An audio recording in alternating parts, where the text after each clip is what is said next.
Fala galera do canal, me chamo Juliano. No vídeo de hoje veremos um vídeo no jornal americano mostrando a união entre Brasil e China no mercado, como eles estão atuando assim em conjunto e como favorece cada país. Mas deixe seu like, inscreva-se no nosso canal para ajudar na divulgação e valeu! Diplomatic relations. China is now Brazil's top trading partner. In 2023, bilateral trade between the two countries exceeded 157 billion US dollars. There are currently more than 300 Chinese companies operating in Brazil, spanning electricity, infrastructure, and electric vehicles. CGTN's Paulo Cabral takes a closer look. In recent months, electric vehicles have become the most visible symbol of Chinese products in Brazil, with car manufacturers investing significantly to establish their presence in the Brazilian market. Chinese electric car maker BYD, the leading seller of EVs in the country, this relationship with Brazil dates back to 2017, when they started producing solar panels at a plant in the São Paulo countryside. So it's a huge market, even for bus, trucks, now solar panels, and also the automotive sector. And now we are seeing that everything is growing, and Brazil, it's one of the most important markets for BYD worldwide. Besides the consumer products, there is also heavy investment from Chinese companies in Brazil's infrastructure. Energy is among the highlights, with growing participation in generation assets and also in transmission lines badly needed to carry power across the country. From 2010 to 2022, investment from Chinese companies, state-owned enterprises, small and medium enterprise, has entailed around $70 billion. So China has become the largest trade partner and the largest investment in Brazil. When it comes to exports, agriculture is the top sector for Chinese investment, with big purchases of products such as beef, corn, and above all, soybeans. China is Brazil's main customer for agricultural commodities. However, exports are highly concentrated in just a handful of products. This officer from Brazil's Farming Confederation, CNA, says producers in the country are working to expand the range of products offered to China. In recent years, fruit consumption has increased among Chinese consumers. CNA sees potential in further expanding fruits and nuts exports.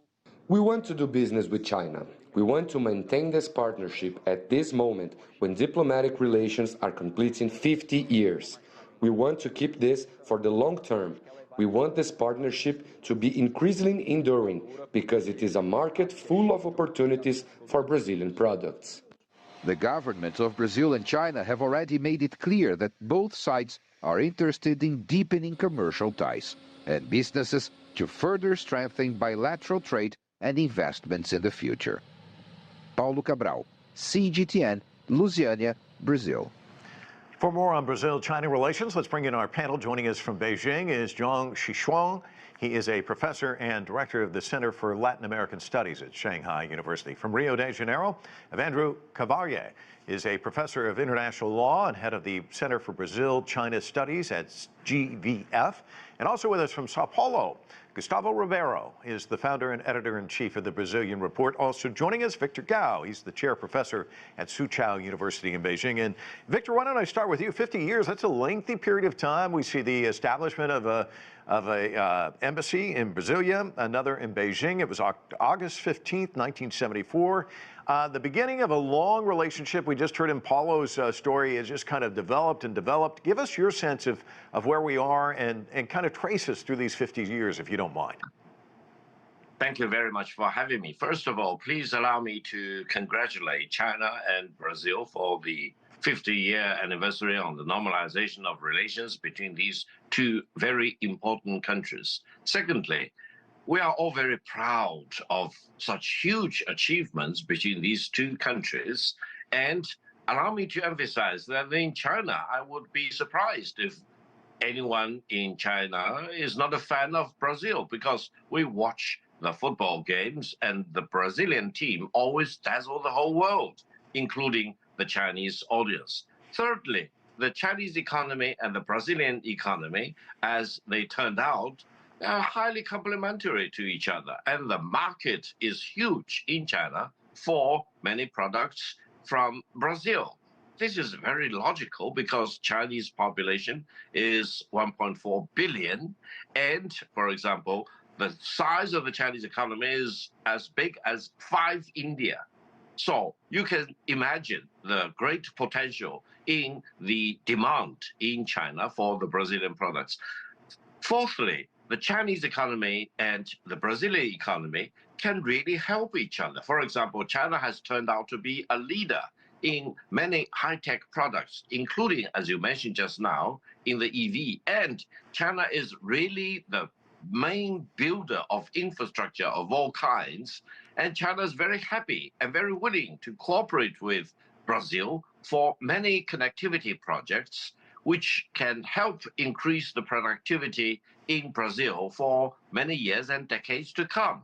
So I'm not only very happy to see China-Brazilian achievements for the past 50 years, but I'm very confident about the next coming 50 years and beyond, because these two countries, these two economies, and these two people have all the reason to further enhance their quality. Well, Victor, we've got some serious commentators here with serious expressions on their face, but when you mentioned the football team, I saw broad smiles on our friends from Brazil, Evandro being one of them.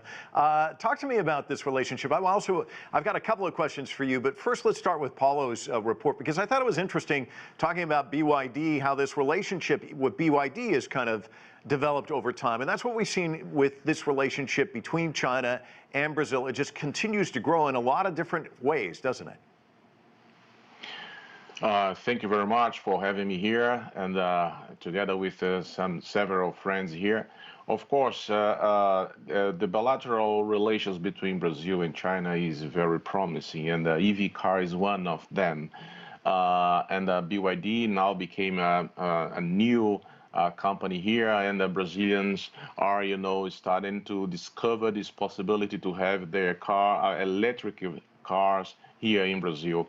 But of course, the bilateral relations has huge potential in several other areas, not only in trade and economic cooperation that we saw here, that Brazil and China is very, very complementary, and especially because it's based in commodities.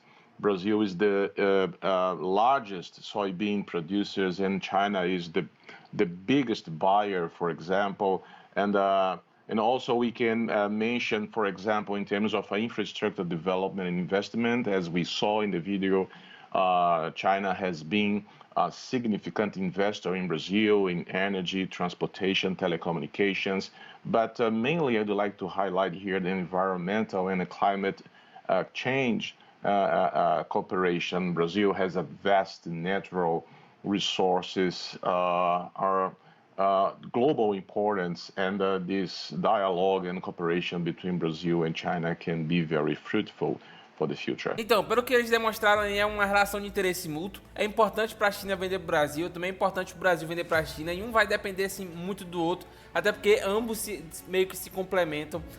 Um exemplo disso é aqui a BYD em si, porque eu moro em Aracaju, como eu já deixei claro aqui no canal, e era raro de se ver um carro elétrico. Cara, depois que a BYD apareceu aqui no Brasil, toda vez que você sai na rua, você olha um BYD. E, independente do local que você esteja, você vai achar um BYD. Ou seja, foi do interesse do brasileiro de consumir esse tipo de produto, porque achou que beneficiou a ele, até pelo preço mais competitivo e por todas as vantagens em volta do carro elétrico. Então, esse tipo de interesse mútuo para mim é bastante importante. Eu sei que muita gente tem um pé atrás com a China, é importante todos termos um pé atrás com todo mundo, até porque o importante é o Brasil em si. Porém, nessa relação entre Brasil e China, eu sou totalmente a favor. Acho que sim, a China é uma potência mundial e temos que nos unir às potências. Esse vídeo foi esse, espero que tenham gostado. Deixe seu like, inscreva-se no nosso canal para ajudar na divulgação e valeu!